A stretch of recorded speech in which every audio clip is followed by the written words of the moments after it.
Boa noite a todos. Nós vamos continuar o nosso estudo sobre os 12 apóstolos e hoje iremos estudar acerca de Judas Iscariotes, aquele que traiu Jesus. Mas vamos ler a nossa passagem em Lucas capítulo 6, versículo 12. Naqueles dias, retirou-se Jesus para o monte a fim de orar e passou a noite orando a Deus. E, quando amanheceu, chamou a si os seus discípulos e escolheu 12 dentre eles, aos quais deu também o nome de apóstolos. Simão, a quem acrescentou o nome de Pedro, e André, seu irmão, Tiago e João, Filipe e Bartolomeu, Mateus e Tomé, Tiago, filho de Alfeu, e Simão, chamado Zelote, Judas, filho de Tiago, e Judas Iscariotes, que se tornou traidor. Judas Iscariotes, o exemplo de quem não devemos ser, o exemplo de como não devemos fazer. No caso de Judas Iscariotes, não só é o seu ato em si, a traição, foi a quem é que essa traição se dirigiu, quem é que estava em causa. É como que este seu crime se tornasse duplamente agravado pelo facto de trair quem nunca deu motivos, quem não merecia ser traído, Jesus. Judas Iscariotes também é um exemplo de que é possível convivermos com homens santos de Deus. É possível, à nossa volta, haver bênção, serem abençoados.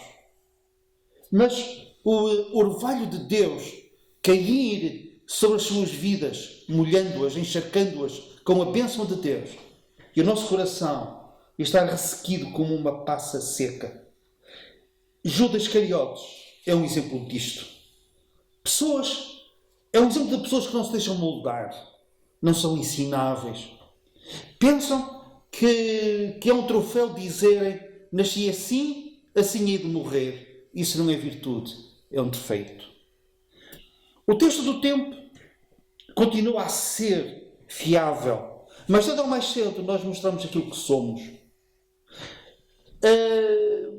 Podemos esconder hipocritamente, poderemos lançar areia para os olhos daqueles que nos cercam, mas virá o tempo em que o que é feito em secreto será publicado de cima dos telhados, tornar-se-á público. Mas se calhar alguns de vós estão a pensar: mas há pessoas que morrem levando os seus segredos para a cova. É verdade, mas virá o tempo, virá o dia em que na eternidade tudo se tornará conhecido. E mesmo aqui e agora, continua a ser verdade que todas as coisas estão descobertas e patentes aos olhos daquele com quem temos de tratar.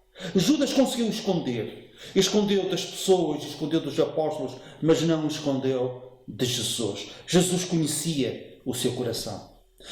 O que se passou com Judas também é uma prova de que os planos de Deus não podem ser frustrados. É verdade que havia profecias acerca de Judas. Havia profecias que apontavam claramente que alguém iria trair Jesus.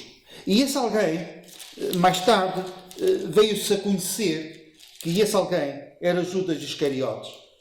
E no livro dos Salmos, por exemplo, nós, a certa altura, no Salmo 41, nós lemos assim: até o meu amigo íntimo, em quem eu confiava, que comia do meu pão, levantou contra mim o seu calcanhar. Era uma profecia alusiva a Judas Iscariotes. Um pouco mais à frente, no capítulo 55, no versículo 12, nós lemos assim: com efeito, não é inimigo que me afronta, se fosse eu o suportaria, nem eu o que me odeia, quem se exalta contra mim, pois dele eu me esconderia.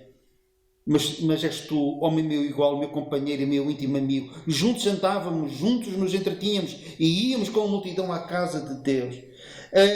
Judas Iscariotes, que acompanhou Jesus até à casa de Deus, até ao templo. Zacarias, por exemplo, profetizou que o Messias seria vendido por 30 moedas. E parece que tudo se conjuga para pensarmos que Judas Iscariotes não tinha outra saída, ele teria que fazer aquilo que fez. Mas não, ele escolheu o seu próprio caminho. Claro que o Senhor, na sua presciência, no seu pré-conhecimento, ele sabia que Judas iria fazer isto e então profetizou que ele iria fazer isto. Mas ele teve alternativa, sem dúvida que teve alternativa. Mas também, por outro lado, nós sabemos que Satanás nunca investiu tanto para que as profecias de Deus se cumprissem. E Judas deu aso a que tal acontecesse. Ele teve oportunidades. Eu acho que, inclusivamente, algumas mensagens foram preparadas por Jesus, direcionadas para Judas. Quando ele falou, por exemplo, acerca da necessidade de haver as vestes nupciais, porque senão seria lançado fora.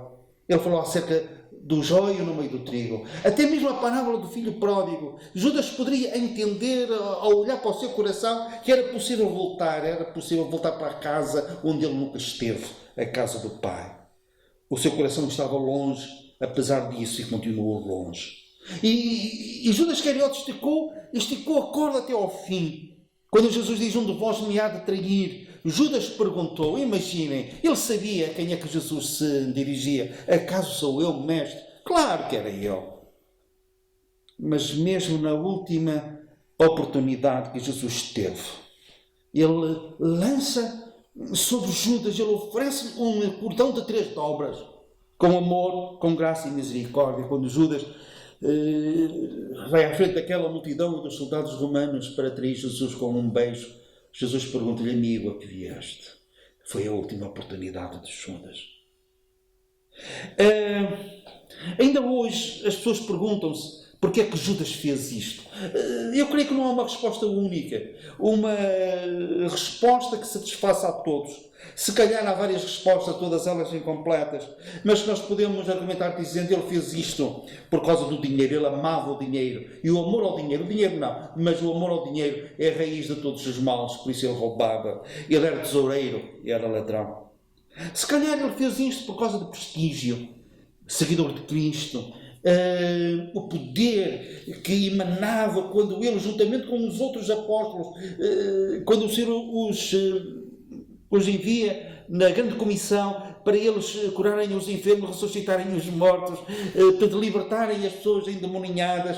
Eu estou plenamente convicto que Judas fez isto também. Até porque quando Jesus disse que um o iria trair, eles não pensaram em Judas. Se ele não tivesse feito tantos milagres como eles fizeram, com certeza que os iria deixar de pé atrás. Mas eles não duvidaram, eles não pensaram em Judas. Há uma outra razão. Não é desculpa, mas é uma razão. Acreditava que Jesus reinaria. E a partir de certa altura, ele apercebe-se que esse reino ainda estava longínquo, que não era para já, que não era para o agora. Ele ouve Jesus a dizer que viria o tempo em que no reino dos céus Abraão, Isaque e Jacó se iriam assentar. Dá aquela ideia de daqui a muito tempo se iriam assentar no reino. E ele apercebe-se disto.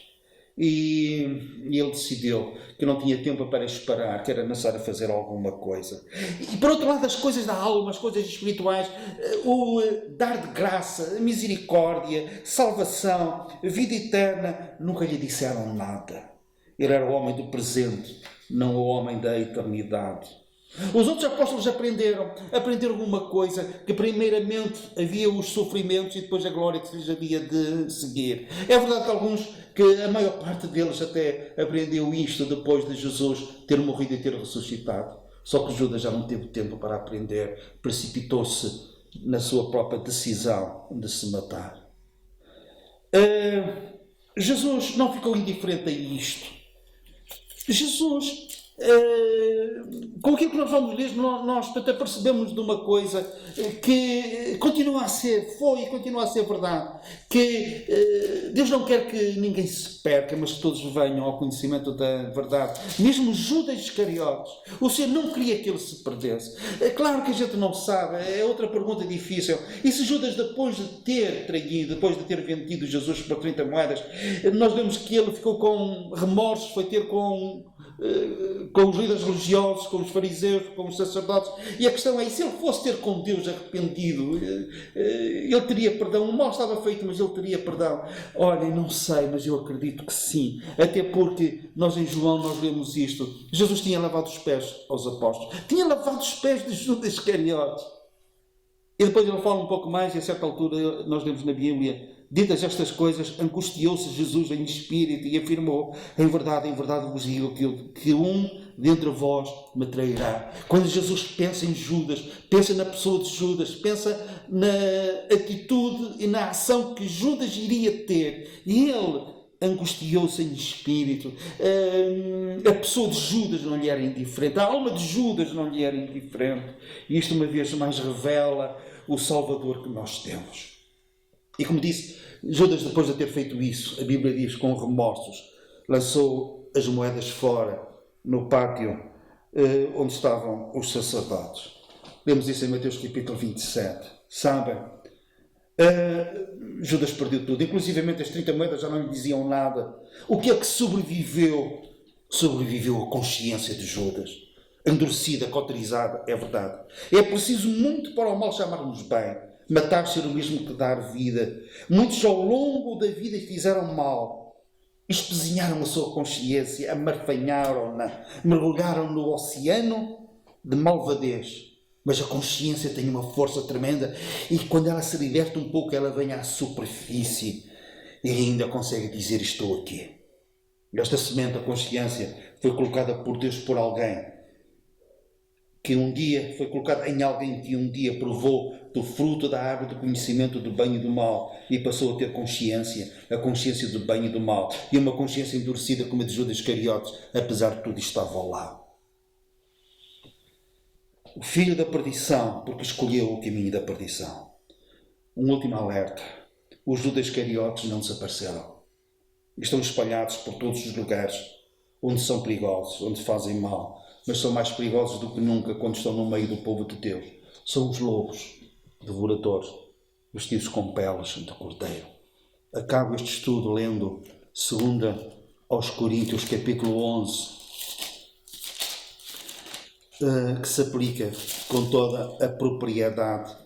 2 aos Coríntios, capítulo 11, que diz assim: o apóstolo fala acerca dos falsos apóstolos, obreiros fraudulentos, transformando-se em apóstolos de Cristo. Judas Iscariotes é um exemplo disto. E não é de admirar, porque o próprio Satanás se transforma em anjo de luz. Não é muito, pois, que os seus próprios ministros se transformem em ministros da justiça, e o fim deles será conforme as suas obras, como foi o fim de Judas Iscariotes. No próximo estudo, ainda vamos ter mais um estudo, falaremos sobre Matias, o apóstolo que substituiu o Judas Iscariotes. Que o Senhor nos abençoe. Amém.